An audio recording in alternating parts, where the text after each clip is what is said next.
Dross ha subido vídeo contestando al vídeo que le hizo Dallas. En ese vídeo, Dross dice esto sobre Dallas. Que aquí la única persona que ha estado en un tribunal real, en un banquillo real, ante una jueza, acusado por haber abusado de una niña de 13 años, eres tú.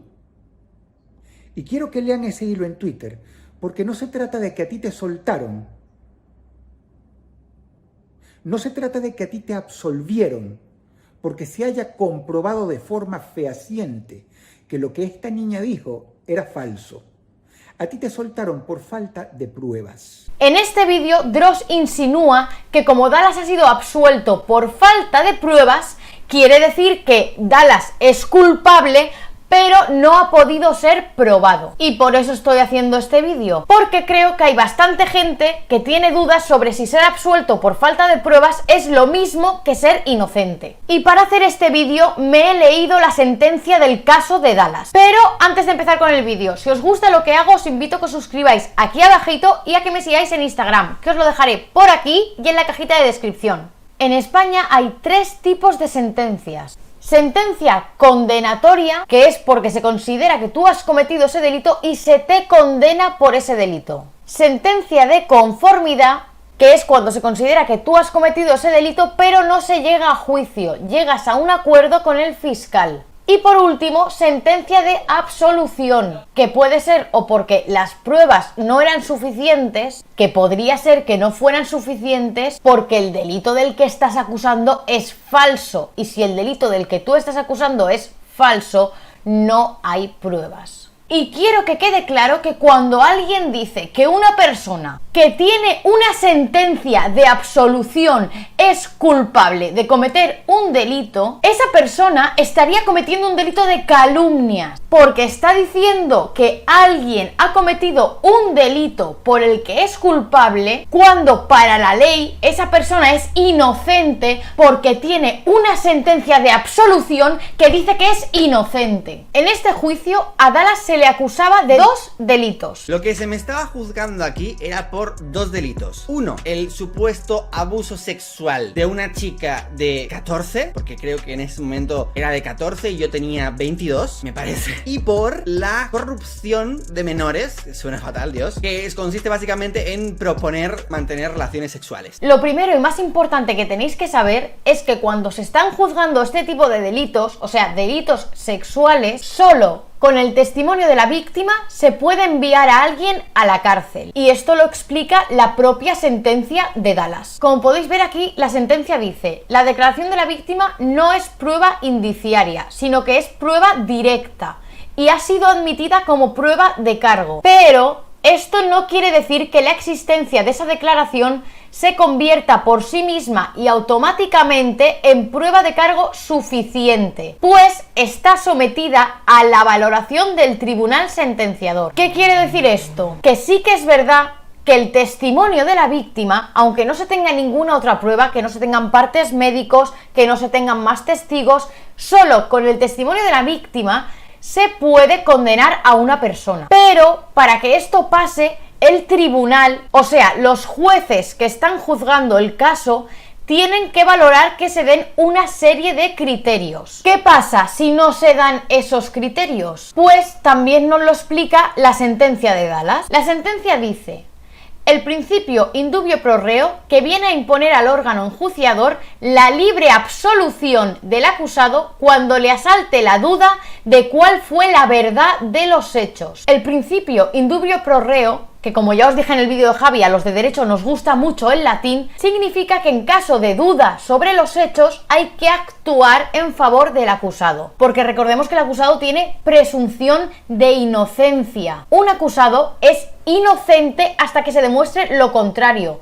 Es la otra parte la que tiene que demostrar que eres culpable. Por lo tanto, y por este principio, si el juez tiene dudas sobre si lo que dice el denunciante es verdad o no, se tiene que absolver a la otra parte. Y aquí es donde entra lo que os he explicado antes, de que solo con la declaración de la víctima se puede romper la presunción de inocencia y condenar a alguien, aunque no se tengan más pruebas. Porque aquí la sentencia dice: El convencimiento del juez o tribunal sentenciador puede perfectamente lograrse por la declaración de un solo testigo, aun cuando sea la propia víctima. Para que os hagáis una idea, si en este tipo de delitos solo con la declaración de la víctima se puede condenar a alguien, si esa declaración cumple unos criterios que vamos a ver ahora, imaginaos cómo tuvo que ser la declaración de esa víctima. Si solo con su declaración se puede condenar a alguien, y aún así su testimonio no sirve para condenar a Dallas porque sale absuelto, es porque la declaración es un puto sinsentido. Y hemos visto casos en los que el testimonio de la víctima también era una puta locura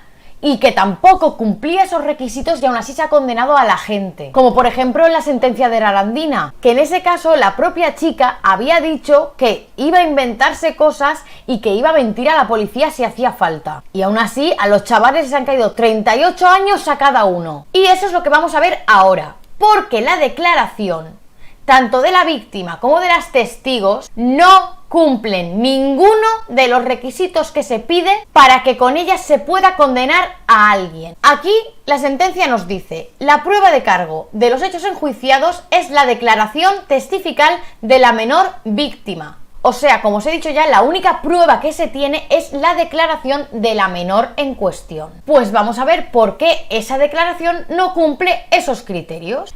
Esos criterios son 3: credibilidad objetiva, credibilidad subjetiva y persistencia en la acusación. Estos criterios de los testimonios se tienen en cuenta para que ningún inocente llegue a entrar en la cárcel solo porque una persona le ponga una denuncia que podría llegar a ser incluso falsa. El primer criterio es la credibilidad objetiva.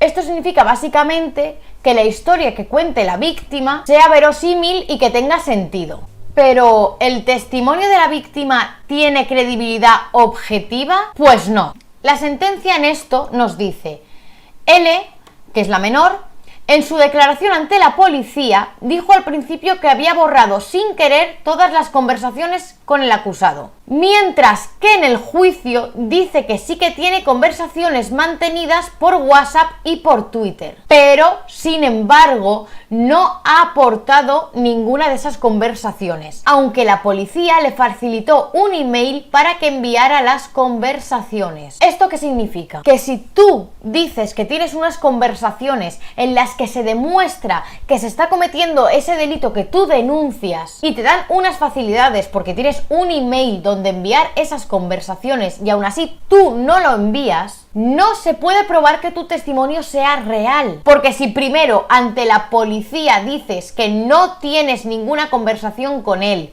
y luego en el juicio dices que sí que tienes esas conversaciones pero no las entregas, lo más probable es que no tengas ninguna conversación y que posiblemente la historia que cuentas no tenga verosimilitud porque sea inventada. El segundo es la credibilidad subjetiva. La credibilidad subjetiva se refiere a que la persona que hace la declaración, ya sea el testigo o la propia víctima, no tenga ningún tipo de enemistad ni ánimo de venganza hacia el acusado. Si os dais cuenta, es esto lo que quería conseguir Miare con la denuncia que le puso a Javi: hacer creer al juez que Javi no tenía credibilidad subjetiva, porque al denunciarle podría parecer que tienen una enemistad o un ánimo de venganza y que es por eso por lo que Javi va de testigo al juicio del perro. Lo que quería hacer es esto: romper la credibilidad subjetiva. Después de este inciso volvemos al caso de Dallas. ¿Por qué? ¿Tiene la menor credibilidad subjetiva? Pues no. Las juezas consideran que la menor no tiene credibilidad subjetiva. En este juicio tenemos que tener en cuenta que declaran la menor en cuestión, que la llamaremos L, Miare y otra menor llamada M. Y también estaba llamada a declarar una tal Camila, que no se presentó al juicio. La sentencia dice: formaron un grupo llamado Team Miare. Y esto es un hecho probado de la sentencia. O sea que se sabe que existía ese grupo. De manera que la decisión de la denuncia fue adoptada de forma conjunta. Entre las integrantes del grupo. Esto resulta fundamental en orden a valorar las declaraciones de Miare, Camila y M, que es la otra menor, a fin de dotar la declaración de L, que es la que denuncia, de una corroboración objetiva. Esto viene a ser que las declaraciones de Miare y las otras dos chicas servirían para dar más peso al testimonio de la chica que denuncia. Pero ¿qué es lo que pasa? Que en lugar de darle fuerza y credibilidad al testimonio de la chica que denuncia, de L, lo que hacen es demostrar que no existe la credibilidad subjetiva, porque al estar ese grupo de Team Miare en el que juntas deciden que se le denuncie a Dallas, se puede entender como una enemistad contra él, y esto lo pone la propia sentencia, no resultándonos convincentes las declaraciones de Miare ni de Camila, por su claro interés y enemistad con el acusado, ni las de M, que es la otra menor, por la falta de credibilidad, pues en su día dijo públicamente que el grupo había hablado de mentir a la policía. En el caso de Miare también dice la sentencia: llama la atención que pese a que María, que solo es testigo de referencia, es decir, que no estaba delante, que ella sabe lo que sabe supuestamente porque la menor se lo ha contado por el grupo de Team Miare, es sin embargo la que aporta a la causa mensajes que le atribuye a L. Además de que también se queda más claro la enemistad entre Miare y Dallas, puesto que ella había denunciado a Dallas por violencia de género en este tiempo. Y esa denuncia había sido sobreseída, o sea, no había llegado ni a juicio. Entonces, claro, esto a las juezas les puede dar que pensar, de que parece que no paran de denunciar a este hombre y que igual sí que existe un complot y un ánimo de venganza, y por lo tanto no hay credibilidad subjetiva. En cuanto al testimonio de la otra menor, que es M, nos dice: el testimonio de esta testigo es de una más que cuestionable credibilidad, porque en su día informó al acusado de la existencia del grupo, es decir, de la existencia del grupo Team Miare y de las denuncias que le iban a interponer contra el acusado, diciéndole que hablaron de mentir a la policía para que no pareciera que estaban todas compinchadas. Además, la testigo dice que el día anterior al juicio habían procedido a borrar el mensaje en el que instaban a mentir a la policía, para que de esta forma, cuando en el juicio se presentaran esas conversaciones, ese mensaje no estuviera. Y el último criterio que se tiene que cumplir en el testimonio de la víctima es el de persistencia. Y esto es que la víctima o el testigo haya mantenido la misma versión durante todo el tiempo del proceso, tanto delante de la policía como delante del juez. Pues vamos a ver si esta chica cumple ese criterio. La sentencia dice: la menor ha mantenido la misma versión en todas las declaraciones que ha prestado en el procedimiento. Hasta aquí parece todo correcto, pero debe destacarse la brevedad del relato, no aportando la menor muchos detalles, pues en un relato tan breve y sencillo parece que sería más difícil que haya declaraciones contradictorias. Claro, esto es básicamente porque si, por ejemplo, yo ahora cojo y denuncio a alguien y a mí el juez me pregunta: ¿esta persona te ha tocado? Y yo digo sí. Claro, ¿cómo me voy a contradecir? Es imposible. Si no pongo detalles, en plan, me ha tocado aquí, en este sitio, en otro sitio, luego hemos ido a este lugar, o hemos hecho esto. En los detalles es donde se puede contradecir a alguien. Entonces, si tú no das detalles y simplemente te limitas a decir que sí, es casi imposible que te contradigas. Y esto lo pone la propia sentencia, porque nos dice: y al preguntarle a LGL si le tocó, esta dijo sí, sin mayor explicación. Claro, si tú solamente te limitas a decir sí, es imposible que te contradigas si no especificas nada más. Como hemos visto, ni se cumple el criterio de objetividad, porque la menor dice que tiene unas conversaciones que luego, cuando le piden que las aporte, no las aporta. Ni se cumple el criterio de subjetividad, porque la sentencia da como hecho probado la existencia del grupo Team Miare y que esta denuncia se decidió poner de forma conjunta. Es decir, que en ese grupo se decidió que esta chica denunciara a Dallas. Y debemos tener en cuenta la enemistad que también dice la sentencia que existe entre Miare y las demás chicas del grupo Team Miare y Dallas. Sin contar también con que otra de las testigos dijo claramente que iban a mentir a la policía. Y por último, en cuanto al criterio de persistencia, sí que hemos visto que la chica siempre cuenta la misma versión, pero porque la misma versión es tan simple que es imposible que se contradiga. Y por último, lo que se ha dicho sobre si Dallas le envió la famosa foto del torso desnudo, o si Dallas le pidió fotos a la niña. En cuanto a la petición de fotos desnudas, tampoco ha quedado probado que el acusado se las pidiera. Sí le pidió que le mandara fotos y él le envió alguna suya, pero que estaban publicadas en redes sociales. Y en cuanto a las fotos que se supone que él le pide a ella, no puede colegirse que lo que le estuviera pidiendo fueran fotos desnuda.